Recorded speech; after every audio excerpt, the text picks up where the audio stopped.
On Monday, a tsunami-like wall of water had cascaded down the Lockyer Valley in flood-ravaged northeastern Australia, tossing cars around and flooding buildings up to the rooftops. Helicopters were plucking people off the roofs to bring them to safety. The valley had funneled rain from a ferocious storm into a torrent of destruction.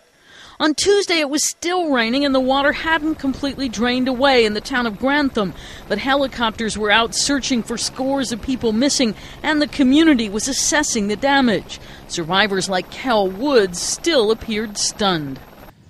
Stood on the roof of that building behind me and watched the cars float down the road, watched the houses float down the road, watched the massive amounts of debris running down the road. Well, farm was just a lake.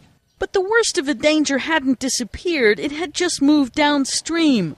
Forest Hill evacuated all 300 of its residents, and Ipswich, a town of 15,000, was bracing itself. Mayor Paul Pizzali said flood level warnings had just gone from bad to devastating. It's our worst nightmare. It means that houses are going to be inundated, and I'm just asking people to stay calm. Ipswich was distributing sandbags to its residents so they could build their own flood defences.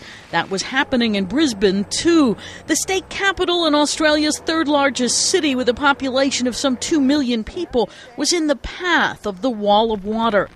Homes in low-lying areas were seeing flooding already, but levels weren't expected to peak until Thursday, when parts of a downtown area could be inundated. The city's protected by a large dam built upstream, but the reservoir behind it was already full, so authorities were having to release water to prevent a worse torrent. There was an exodus in one area when the river that goes through the city broke its banks. Across Brisbane, residents were bracing themselves and hoping for the best. Karen Sloan, The Associated Press.